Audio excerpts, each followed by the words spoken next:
Hello viewers, আসসালামু আলাইকুম। আমরা হিসাব বিজ্ঞানের লেনদেন চ্যাপ্টারের তৃতীয় অধ্যায়ের ঘ নম্বর সৃজনশীলে উপস্থিত আছি। তো তৃতীয় অধ্যায়ের লেনদেনের প্রশ্নটা হচ্ছে লেনদেন দ্বারা হিসাব সমীকরণের প্রভাব। তো এই অঙ্কটা আমরা করব এবং প্রত্যেকটা ডাক বুঝিয়ে দেব। বুঝিয়ে দেওয়ার পর আমরা বোর্ডের মাধ্যমে অঙ্কটা সমাধান করার চেষ্টা করব। তো প্রথমত আমাদের লেখা আছে আইন পেশায় বিনিয়োগ। আইন পেশায় বিনিয়োগ কয় টাকা? 1,00,000 টাকা। আমি আমার ব্যবসা প্রতিষ্ঠানে 1,00,000 টাকা আইন পেশায় বিনিয়োগ করছি। এখানে আমার হিসাব সমীকরণের কি প্রভাব পড়ছে? এখানে আমার একদিকে সম্পদ বাড়ছে এবং আমার প্রতিষ্ঠানে বিনিয়োগ বা মূলধন বৃদ্ধি পেয়েছে। আমরা এখানে লিখতে পারি হিসাব দুইটা, এটা নগদ আর এটা মূলধন। এখানে আমাদের আইন পেশায় বিনিয়োগ করার কারণে নগদ টাকা বাড়ছে, অপরদিকে মালিকের মূলধনও বৃদ্ধি পেয়েছে। তো আমরা এখানে দুইটা হিসাব পাইলাম। পরবর্তীতে আমরা লিখি অফিস ভাড়া পরিশোধ। অফিস ভাড়া পরিশোধ কয় টাকা? 18,000 টাকা।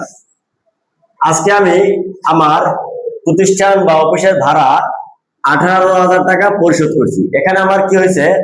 18,000 টাকা যেহেতু আমি পরিশোধ করছি, আমি মালিক, আমার মালিকের সত্ত্ব কমছে, অপরদিকে নগদ টাকাও কমছে। তার হিসাব আসবে দুইটা, একটা নগদ, সরি আগে ব্যয়টা আসবে যেহেতু ভাড়া হিসাব, আর একটা আসবে নগদান হিসাব বা নগদ হিসাব।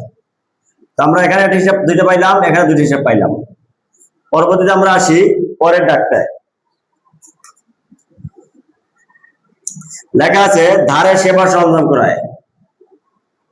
ধারে সেবা সরঞ্জাম ক্রয় কয় টাকা?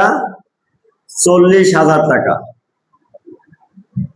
40,000 টাকার আমি আমার প্রতিষ্ঠানের সেবা দেওয়ার জন্য 40,000 টাকার একটি সেবা সরঞ্জাম কিনছি। এটা কিন্তু আমি বিক্রয়ের উদ্দেশ্যে ক্রয় করি নাই, এটা শুধু এটা দ্বারা আমি সেবা নেব এবং এটা দ্বারা আমার ভবিষ্যতে আমার কাছে এটা থাকবে। এটা আমার একটা স্থায়ী সম্পদ। এটা থেকে আমি প্রতিনিয়ত প্রতি মাসে বছরকে বছর আমরা আয় করব।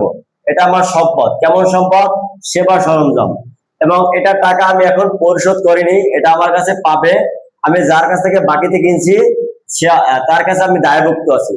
তার নাম হলে পাওনাদার। যেহেতু সে পাবে সেজন্য এটা পাওনাদার আর সেবা সরঞ্জাম। সেবা সরঞ্জাম আমার একটা সম্পদ। তাহলে কি সেবা সরঞ্জাম, সেবা সরঞ্জাম আলে পাওনাদার। এখানে দুইটা হিসাব আসলো, এটা সেবা সরঞ্জাম, এটা পাওনাদার। পরবর্তী আছে মক্কেলকে নগদে আইনের সেবা দেওয়া হলো। কোন একটা ব্যক্তিকে আমি নগদে আইনের সেবা দিছি। নগদে আইনের সেবা কয় টাকা? 30,000 টাকা।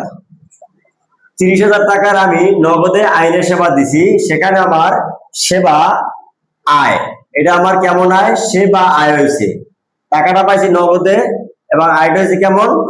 নগদে হয়েছে, সেবামূলক আয় হয়েছে। আমি তাকে সেবা দিছি, সে আমাকে নগদে 30,000 টাকা দিয়েছে। আমার নগদ টাকা বাড়ছে এবং সম্পদ বাড়ছে, অপরদিকে মালিকের সত্ত্ব বাড়ছে। কিভাবে বাড়ছে? সেবা দ্বারা আয় হয়েছে, এদের মালিকের সত্ত্ব বৃদ্ধি পেয়েছে। এখানে আমাদের হিসাব আসবে দুইটা, একটা নগদান হিসাব, একটা সেবা আয় হিসাব। একটা নগদান, একটা সেবা আয়। আমি লিখি নগদান আর এটা হলো সেবা আয়। এখানে আমরা দুটি হিসাব পাইলাম। পরবর্তী দেওয়া আছে অফিস কর্মচারী বেতন প্রদান। অফিস কর্মচারীর বেতন প্রদান। এখানে আমার কি হয়েছে? আমি আমার অফিসের কর্মচারীর আজকে বেতন দিছি। কয় টাকা? 10,000 টাকা বেতন দিছি। এখানে আমার নগদ টাকা কমছে এবং মালিকের সত্ত্ব কমছে। সেজন্য হিসাব আসবে দুইটা, একটা নগদ, সরি আগে ব্যয় হিসাবটা আগে আসবে, বেতন প্রথমে হলো বেতন, পরে নগদ। বেতন বাড়ছে, বেতনটা আগে আসছে এবং নগদ টাকা কমছে, যে নগদানটা শেষে আসছে, নিচে আসছে আর কি। এটা সম্পদ কমছে, এটা ব্যয় বাড়ছে, মালিকের মালিকত্ব ব্যয় বাড়ছে, অপরদিকে টাকাও কমছে, ব্যয় বাড়লে টাকা কমে এবং নগদ টাকাও কমে যায়। তাই হিসাব আছে দুইটা, একটা বেতন, একটা নগদান। পরবর্তী লেখা আছে ব্যাংক থেকে ঋণ নেওয়া হলো। ব্যাংক থেকে ঋণ নেওয়া হলো। ব্যাংক থেকে ঋণ নেওয়া হলো। ঋণ নেওয়া হলো কয় টাকা? 1,00,000 টাকা। আমি আমার ব্যবসা প্রয়োজনে ব্যাংক থেকে আমি 1,00,000 টাকা ঋণ নিছি। এই 1,00,000 টাকা আমি ব্যাংক আমার নগদে আমার হাতে 1,00,000 টাকা দিয়েছে, বর্তমানে আমার কাছে নগদ টাকা বাড়ছে। অপরদিকে ব্যাংকের কাছে আমার দায় বাড়ছে। এটা কেমন দায়? দীর্ঘমেয়াদী দায়। এখানে দীর্ঘমেয়াদী দায় থাকলেও যেখান থেকে আমি দায়টা করছি ওই নামটা এখানে বসাইতে হবে, কারণ আমি দায়টা করছি ব্যাংক থেকে, ব্যাংক ঋণ, ঋণ আমার দায়, ব্যাংক থেকে আমি দায় করছি, এজন্য ব্যাংক ঋণ আসবে। অপরদিকে নগদ টাকা আমার বর্তমানে বাড়ছে, নগদানে আসবে। তা নগদান হিসাব আর কি হিসাব? ব্যাংক ঋণ হিসাব। লিখি আমরা নগদান হিসাব আর ব্যাংক ঋণ, নগদ আর ব্যাংক ঋণ। এখানে নগদ উপরে আসে, এখানে নগদ টাকা বাড়ছে এবং দায় বাড়ছে। দায় বাড়লে নিচে আসে, নগদ টাকা বাড়লে উপরে আসে, সবসময় মনে রাখতে হবে। তারপর লেখা আছে আমাদের মক্কেলকে ধারে আইনি সেবা দেওয়া হলো। মক্কেলকে ধারে আইনি সেবা দেওয়া হলো। আইনি সেবা দেওয়া হলো। কোন একটা ব্যক্তিকে আমি বাকিতে আইনের সেবা দিছি, আমি দিছি সেবা, সে আমাকে দেবে টাকা। সে আমাকে কিন্তু টাকা দেবে বলছি, দেবে, বাট এখনো আমার কাছে দেয় নাই। যেটা আমি পাবো এটাকে প্রাপ্য বলতে পারি এবং দেনাদারও বলতে পারি। অথচ আমার আয় কিন্তু হয়ে গেছে। আয় হলে মালিকের নিরত্ব বাড়ে। এখানে দুইটা জিনিস আসবে হিসাব, একটা হলো প্রাপ্য হিসাব, অন্যটা হলো আয়। কেমন আয়? সেবা আয়। আমরা লিখতে পারি প্রাপ্য বা দেনাদার, দুইটা লিখতে পারবো। আর এটা হলো সেবা আয়। কয় টাকা? 60,000 টাকা। 60,000 টাকা সেবা দিছি, টাকাটা পাই না, পাবো, এখানে প্রাপ্য আসছে বা দেনাদার আসছে, এবং অপরদিকে আমার এটা মালিকের মালিকত্ব বাড়ছে এবং আয় হয়েছে। এই জন্য আমরা টাকাটা পাবো সম্পদ, এটা উপরে আসছে, এবং আয় হইলে আমাদের ক্রেডিট, জাস্ট নিচে বসাইতে হয়। তারপর লেখা আছে বাকিতে কৃত সেবা সরঞ্জামের মূল্য পরিশোধ। বাকিতে কৃত সেবা সরঞ্জামের মূল্য পরিশোধ। মূল্য পরিশোধ কয় টাকা? 30,000 টাকা। পূর্বের লেনদেনে আমরা যখন বাকিতে কোনো সেবা সরঞ্জাম কিনেছিলাম তখন কিন্তু আমার দায়টা বাড়ছে এবং দায় বাড়ছে এবং একটা সম্পদ আসছে। আজকে আমরা 30 তারিখে সেই সেবা সরঞ্জামের টাকাটা নগদে মূল্য পরিশোধ করছি, তো অবশ্যই আমার দায় কমছে এবং অপরদিকে সম্পদও নগদ টাকাও কমছে। যেহেতু আমি আজকে পরিশোধ করছি নগদে, নগদ কমছে, নগদ টাকা কমছে বা নগদ সম্পদ কমছে, অপরদিকে আমার দায়ও কমছে। তাই আমরা তখন আমরা লেখছিলাম কিন্তু পাওনাদার, তখন আমরা লেখছিলাম পাওনাদার। এখন আমাদের দায়টা কমছে, দায় কমলে উপরে আসে মানে ডেবিট, পাওনাদার, পাওনাদার। আর হিসাব নগদান। কয় টাকা? 30,000 টাকা আমার দায়, 30,000 টাকার দায় কমছে। এই জন্য আমরা পাওনাদার দায় কমছে, উপরে আসছে, এবং নগদ টাকা কমে গেছে। নগদ টাকা কমছে বলে নগদান হিসাব ক্রেডিট, যার সম্পদ নিচে আসে, সম্পদ কমলে নিচে যায় এবং সম্পদ বাড়লে উপরে আসে, প্রথমবারে আসে আর কি। এখানে তো আমরা হিসাব পাইলাম অনেকগুলো। এখানে আমরা এখানে সম্পদ পাইলাম কয়টা, দায় পাইলাম কয়টা, ব্যয় পাইলাম কয়টা, এবং আয় পাইলাম কয়টা। আমরা প্রথম নগদ একটা সম্পদ পাইছি। নগদ যেখানে থাকুক না কেন একটা নগদ নিয়ে একটাই কাউন্ট করা হবে, বাকি নগদ গুলো কাউন্ট করা হবে না। একটাই নগদ, একটাই সম্পদ, এখানে নগদ নামে একটাই সম্পদ। পরে সম্পদ পাইছি আমরা সেবা সরঞ্জাম, দুইটা সম্পদ। পরে আমরা আরেকটা সম্পদ পাইছি দেনাদার। জাস্ট এই তিনটা কেন সম্পদ? নগদ টাকা আমার কাছে আছে, নগদ সম্পদ। এবং প্রাপ্য আমি মানুষের কাছে টাকা পাবো, এটা আমার একটা সম্পদ। এবং সেবামূলক সরঞ্জাম কিনছি আমি একটা সেবা দেওয়ার জন্য, এটা আমার দীর্ঘস্থায়ী একটা সম্পদ। তিনটা সম্পদ পাইলাম। তারপর আমরা দায় পাইলাম কয়টা? দায় পাইছি আমরা পাওনাদার একটা, আর ব্যাংক ঋণ। তা দায় পাইলাম আমরা দুইটা। তারপর বাকিগুলো আছে ব্যয়, এটা তো মূলধন মালিক সত্ত্ব, আর আছে ব্যয়, তারপর আছে দায়। আমরা একটা পাওনাদার লিখছি, আর লেখা যাবে না। এই তো এগুলো থেকে আমরা হিসাবের সমীকরণের এখন প্রভাবের ছকটা আঁকবো। ছকটা আঁকে আমরা এগুলা সম্পদ যে কটা পাইছি সম্পদ পাশে লিখবো, মানে দায় যদি আমার যে কটা দায় হয়েছে সেটা দায় পাশে লিখবো। বাকিগুলো আমরা কোথায় নেবো? মালিকের সত্ত্বতে যদি আয় হয় যোগ করবো, ব্যয় হলে বিয়োগ করবো। তো আমরা এখন এটা মুছবো, মোছার পর ছক আঁকবো। আর আমরা একটা ছক আঁকি।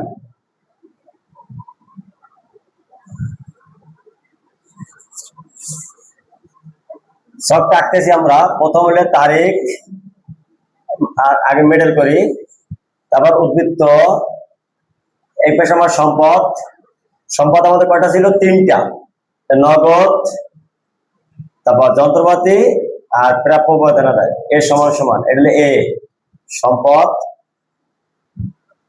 আর সমান এল। এল আমরা দায় ছিল আমাদের দুইটা, এই দুইটা দায়ের নাম লিখবো আমরা। একটা দায় এল, এল মানে দায়, আমাদের দায় ছিল দুইটা।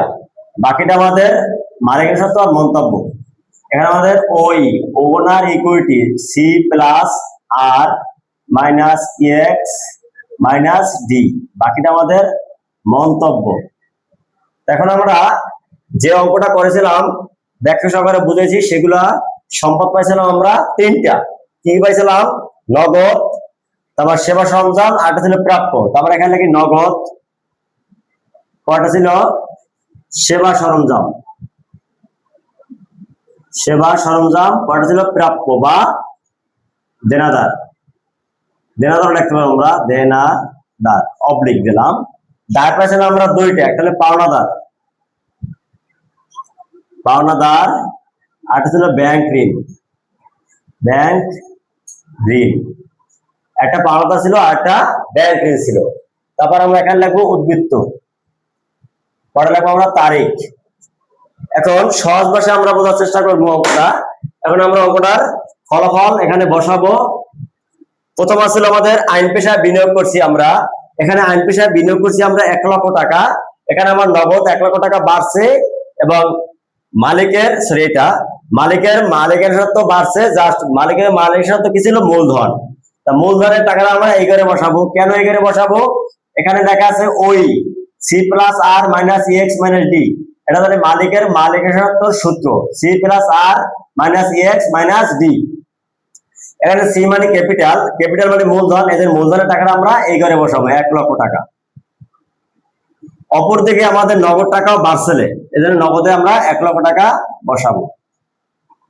তা প্রথমত আমাদের মে মাসের 2 তারিখে ডাকটা শেষ। মে মাসের 2 তারিখে যে এন্ট্রিটা লিখছি সেটা আমরা কিন্তু অলরেডি পোস্টিং করলাম, এবং তার ব্যালেন্স এখন নামাবো। এখন আমরা এখানে উদ্বৃত্ত রাখবো 1 লক্ষ টাকা। এখানে কিছু নাই, এখানে কিছু নাই, এখানেও নাই, এখানেও নাই, এখানে 1 লক্ষ টাকা হইল। মন্তব্য আমরা সর্বশেষ বুঝিয়ে দেবো।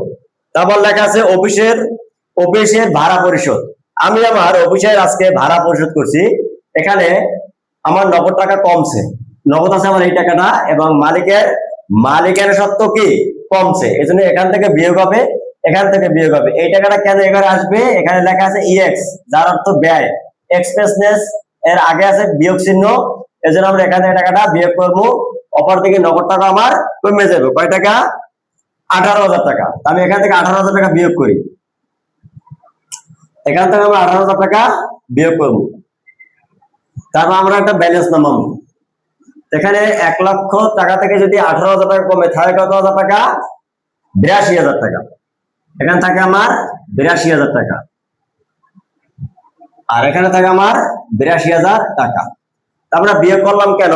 এখানে আমার বেতন দেওয়ার কারণে আমার মালিকের সত্ত্ব কমছে, এবং নগদ টাকাও কমছে, সেজন্য আমরা এটা বিয়োগ করছি। পরবর্তী ডাকটা আছে আমার ধারে সেবা সরঞ্জাম ক্রয়, বাকিতে আমি সেবা সরঞ্জাম কিনছি। বাকিতে আমি সেবা সরঞ্জাম কিনলে আমার কি হয়, আমার টাকা একদিকে টাকা কিন্তু যায় না, যেহেতু বাকিতে কিনছি। বাকিতে সরঞ্জাম ক্রয়, সরঞ্জাম ক্রয় কয় টাকা, 40,000 টাকা। এখানে কি হয়েছে ঘটনাটা, যেহেতু আমি বাকিতে কিনছি, টাকাটা এখন আমি পরিশোধ করিনি। আর যে সেবা সরঞ্জাম, যেটা সরঞ্জামটা কিনছি, সেটা আমার সম্পদ। এই সম্পদ থেকে আমি ভবিষ্যতে আয় করব, বা এটা দ্বারা আমি অনেকদিন যাবত সেবা পাবো। সেজন্য এটা আমার সম্পদ, এটা আমার থাকবে, এটা আমি বিক্রির উদ্দেশ্যে ক্রয় করি নাই। সেজন্য এটা আমার কি সম্পদ। এবং এই টাকাটা আমি আজকে পরিশোধ করি নেই, আমার কাছে টাকাটা পাবে কে পাবে, পাওনাদার। এই যে পাওনাদারের ঘর আছে আমার, এই যে পাওনাদারের ঘর, আর সেবা সরঞ্জামের ঘর আমি আগে আঁকছি, আমরা আগে পুরো বুঝাইছি। সেখান থেকে একটা সম্পদ পেয়েছিলাম, সেই সম্পদের ঘরে এই টাকাটা আমরা বসাবো। তার মানে আমি এত হাজার টাকাটা সেবা সরঞ্জাম কিনছি, সেটা আমার সম্পদ। এই দেখলাম আমরা 40,000 টাকা সম্পদ। তারিখ এলে 8 তারিখ। তারপর এই টাকাটা আমি পরিশোধ করিনি, এই জন্য আমার কাছে টাকাটা পাবে কে পাবে, পাওনাদার। এই জন্য এটা আমি এই কলামে লিখলাম। তারপর আমরা আবার ব্যালেন্স লিখবো। এখন প্রশ্ন আমার যে এই টাকাটা কেন এবারে বসলো না, কারণ এটা আমার ব্যয় না। যদি আমার এটা ব্যয় হইতো তো আমি এই করে লিখতাম, যেহেতু এটা আমার ব্যয়ও না, এটা আমার আয়ও না, এটা একটা সম্পদ। এই জন্য সম্পদ করে, এবং সম্পদটা কিনছি আমি, দায়ভুক্ত আছি কার কাছে, পাওনাদারের কাছে। এই জন্য আমি পাওনাদারের ঘরে লিখছি, এবং সেবা সরঞ্জাম ঘরে সম্পদের ঘরে লিখছি। আর আমরা আবার ব্যালেন্স নামাই।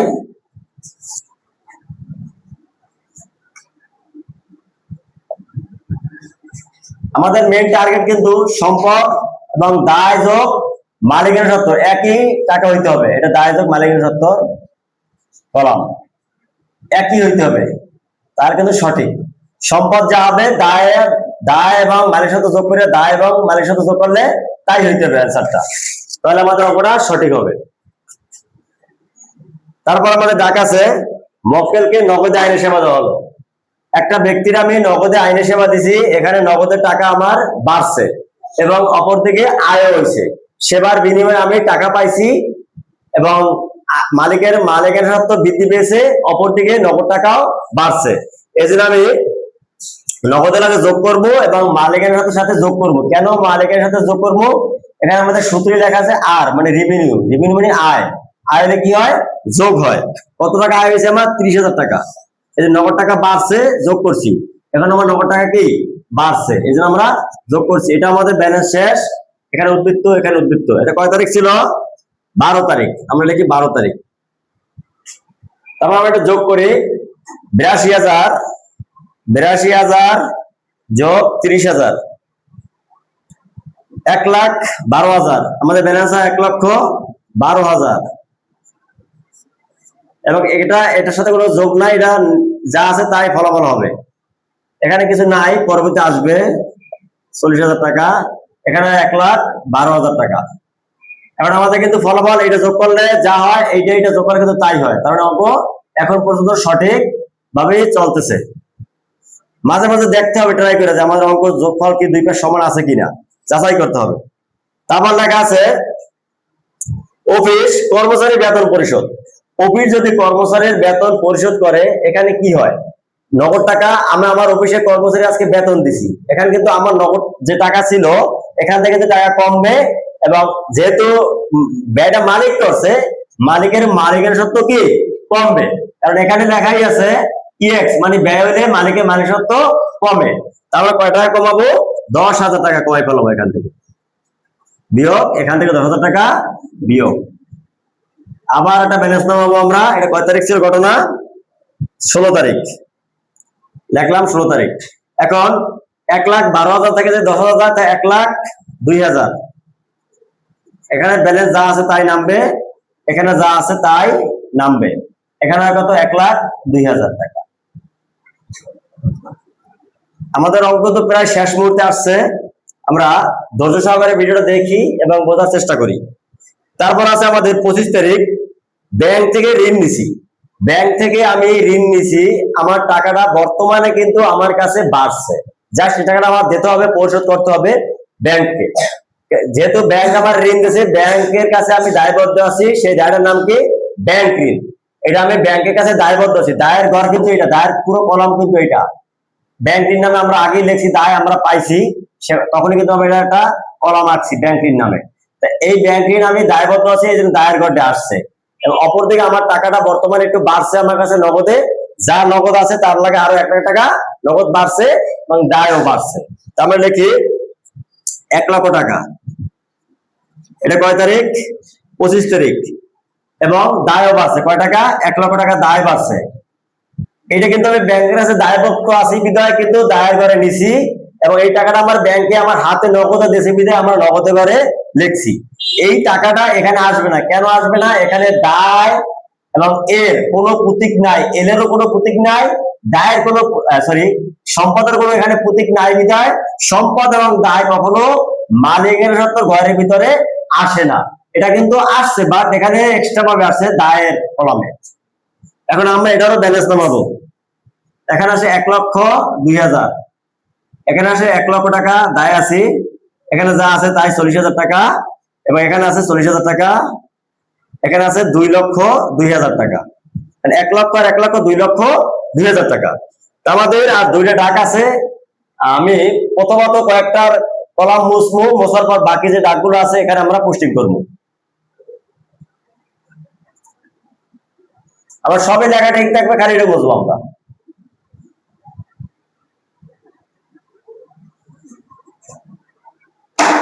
আমরা একটু ধরা কি যেভাবে আছে সেটা রাখবো, যেহেতু আমার জায়গা মানে বোর্ডের ছোট বোর্ড সংকীর্ণ, সেজন্য আমাদের একটু মুছে অঙ্কগুলো সমাধান করতে হয়। তারপর লেখা আছে মক্কেলকে ধারে আইনের সেবা দেওয়া হলো। কোন একটা ব্যক্তির আমি বাকিতে আইনের সেবা দিছি, আমার কিন্তু আয় হয়েছে এবং অপরদিকে আমার সম্পদটা বাড়ছে, বাট নগদে বাড়ে নাই। আমি টাকা পাবো, যাকে বলা হয় প্রাপ্য বা দেনাদার। আমরা কিন্তু অলরেডি পূর্বে লিখছি প্রাপ্য বা দেনাদারের একটা সম্পদের ঘর রাখছি। এটা আমার সম্পদ, এই জন্য এই ঘরে আসবে, নগদ ঘরে আসবে না। এই টাকাটা আমি বাকিতে বেচছি, টাকাটা এখনো পাই না। যদি আমি টাকাটা হাতে পুরোপুরি পাইতাম তখন আমার নগদ ঘরে অ্যাড করতাম। যেহেতু আমি টাকাটা পাই না, পাবো, একে বলা হয় প্রাপ্য। এবং আয় কিন্তু আমার অলরেডি হয়ে গেছে, এজন্য আমরা মালিকানা সত্ত্বের ঘরে লিখবো। কারণ মালিকের আয় হলে মালিক সত্ত্ব কি বাড়ে। কেন বাড়ে? এখানে লেখা আছে আর মানে রেভিনিউ, এর আগে যোগ চিহ্ন আছে, এই জন্য আমি এখানে টাকাটা বৃদ্ধি করবো। কয় টাকা? 60,000 টাকা। তা আমার 60,000 টাকা বাড়ছে। এখানে যা আছে এই লেখা 60,000 টাকা কি হয়েছে? আমার বৃদ্ধি পেয়েছে। এখানে আমার 60,000 টাকা কি পাইছে? বৃদ্ধি পাইছে। এখন আমরা আবার ব্যালেন্স নামাই। পূর্বে যে ব্যালেন্সটা আছে সেই ঘরে সেই ব্যালেন্সটা নামবে, শুধুমাত্র এটা লাগে টাকাটা কি হবে? যোগ হবে। তা 2,02,000 আর 60,000 2,62,000। তারপর এখানে যা আছে তাই লিখবো আমরা। তারপর এখানে যা আছে তাই লিখবো। এই ব্যালেন্সটাকে তো আমরা এখানে দেখাই দিয়েছি। তারপর এখানে ঋণ ছিলাম আমরা, দায় ছিলাম 1 লক্ষ টাকা, 1 লক্ষ টাকাই লিখবো। তারপর আমার ছিল কত? 1,02,000 আর 60,000, 1,62,000। আমরা একটু মনে মনে ক্যালকুলেশন করি যে অঙ্কটা ঠিক আছে কিনা। 1,60,000 আর 40, এখানে আছে কত আমাদের? 1,60,000 সরি 60,000 টাকা আমার এখানে না, 60,000 টাকা আমার সেবা সরঞ্জাম করে পড়বে, এই প্রাপ্য হিসেবে করে। আর এই টাকাটা আমি এখনো পাই নাই। আর এখানে যা আছে তাই থাকবে 2,02,000। ব্যালেন্স নামবে 2,62,000, সরি 2,02,000। তা আমরা এই ব্যালেন্সটা এটা নামাই দেবো। এখন আমরা দেখি একটু, এখানে আমাদের আছে কত? 2,02,000 আর 3,02,000 হয়। এখানে আমাদের আসে কত? দেখি একটু, 1 লাখ, 2 লাখ, 3 লাখ, 3 লাখ, 1 লাখ, 2 লাখ, 3,02,000। আমাদের অলরেডি কিন্তু 3,02,000 টাকা ব্যালেন্স। ঠিক আছে, তাহলে আমরা ক্যালকুলেশন করি। 2,02,000, 2,02,000 যোগ 40,000 যোগ 60,000, 3,02,000। এর পাশে আমি দেখবো 1,62,000 যোগ 1 লাখ যোগ 40,000, 3,02,000। আমার কিন্তু দুই পাশে ব্যালেন্স অলরেডি সঠিক আছে, আমরা সঠিক পথে কিন্তু হাঁটতেছি। তারপর আমাদের আর একটা অনলি একটা এন্ট্রি আছে, সেই এন্ট্রি দেখলে আমাদের অঙ্কটা পুরোপুরি শেষ হয়ে যাবে। একটু মুছি আমরা, ঘর বাড়া একটু।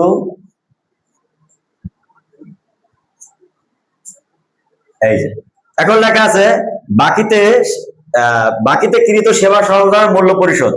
আমি যে পূর্বে বাকিতে একটা সরঞ্জাম গেছিলাম সেই টাকাটা আজকে আমি পরিশোধ করছি। তাহলে যেহেতু আমি পরিশোধ করছি আমার নগদ টাকা কমছে এবং আমার দায়ও কমছে। এই যে এই ব্যক্তি পাইতো 40,000 টাকা, আজকে তার আমি টাকাটা দিয়ে দিছি। আজকে কয় তারিখ?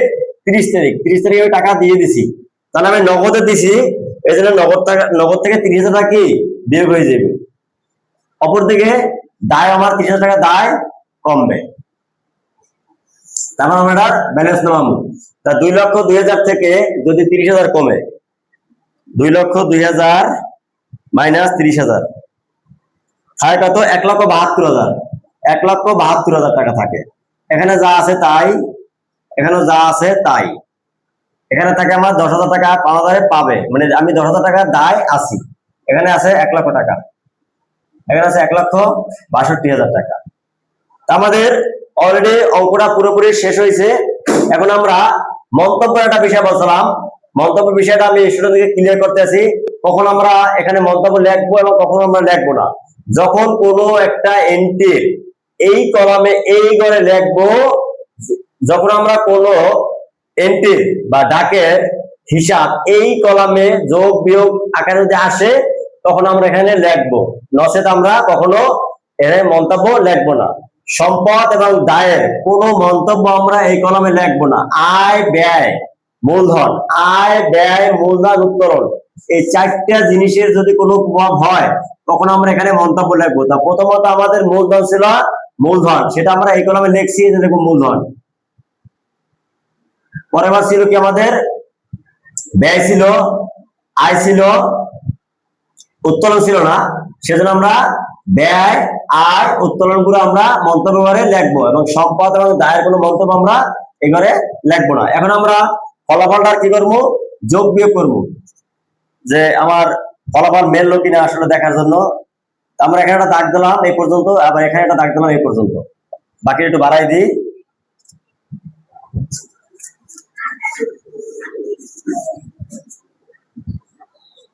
এখন আমরা সম্পদ, এখানে সম্পদ কয়টা আছে আমাদের? 1 2 3 তিনটে সম্পদ যোগ করবো। 1,72,000 আর 40, 1,72,000 যোগ 40,000 যোগ 60,000, 2,72,000 টাকা। 2,72,000 টাকা আমার এই পাশে মেলছে, এই পাশে আমাদের মেলতে হবে 2,72,000 টাকা। তাহলে আমাদের অঙ্কটা কি সঠিক?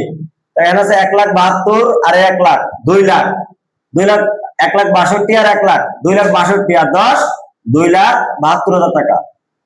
আমাদের কিন্তু সম্পদ গুলোর লাগে মিলছে এবং দায় যোগ মালিকানা সত্ত্বর যে টাকা ছিল সেটাও কি যোগফল সমান হয়েছে। তা আমরা লেনদেন দ্বারা হিসাব সমীকরণের উপর প্রভাবটা দেখাইতে পারলাম। ধন্যবাদ সকল স্টুডেন্টদেরকে।